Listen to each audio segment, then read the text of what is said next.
Wherever you go, whatever you do, throw a little at it. Omax, Vest and Briefs.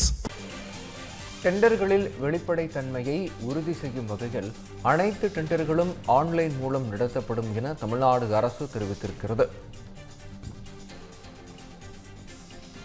இதுகுறித்த கூடுதல் விவரங்களை வழங்க இணைகிறார் எமது தலைமை செய்தியாளர் விக்னேஷ். விக்னேஷ், விவரங்களை வழங்கலாம். விக்னேஷ், வணக்கம்.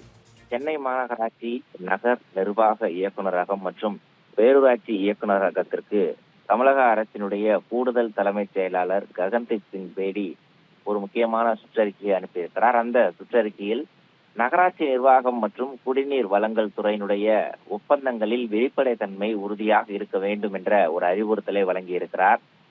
ஒப்பந்தங்களில் வெளிப்படைத்தன்மையை உறுதி செய்யக்கூடிய வகையில் ஒவ்வொரு ஒப்பந்தம் வெளியிடும் போதும் அனைத்து அமைப்புகளும் ஒளிவு மறைவற்ற டெண்டர் சட்டம் மற்றும் விதிகளை முறையாக பின்பற்றி இந்த ஒப்பந்த நடவடிக்கைகளை மேற்கொள்ள வேண்டும் என அறிவுறுத்தி இருக்கிறார்.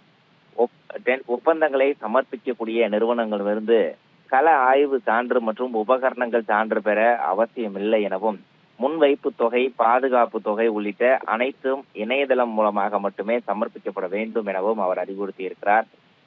கட்டட அனுமதி தொடர்பான விண்ணப்பங்கள் மீது உரிய காலத்தில் நடவடிக்கை எடுத்து தாமதமின்றி இந்த கட்டடம் தொடர்பான அனுமதியை வழங்க வேண்டும் எனவும் அவர் அறிவுறுத்தி இருக்கிறார். தமிழக வெற்றி கழகம் ஆட்சிக்கு வந்த பிறகு கடந்த திமுக ஆட்சியில் போடப்பட்ட ஒப்பந்தங்களில் பல்வேறு முறைகேடுகள் நடைபெற்றிருப்பதாக குற்றம் சாட்டியிருக்கிறார்கள். அவ்வாறு குற்றம் சாட்டப்பட்டதோடு குறுகிய கால டெண்டர்கள் 100க்கும் அதிகமான ஒப்பந்தங்கள் ரத்து செய்யப்பட்டிருக்கின்றன. இந்த நிலையில் இந்த ஒப்பந்த பணிகள் அனைத்தும் வெளிப்படையாக இருப்பதை அதிகாரிகள் உறுதி செய்ய வேண்டும் என தமிழக அரசு இந்த சுற்றறிக்கையின் மூலமாக உறுதிப்படுத்தி இருக்கிறது. விவரங்களுக்கு நன்றி விக்னேஷ்.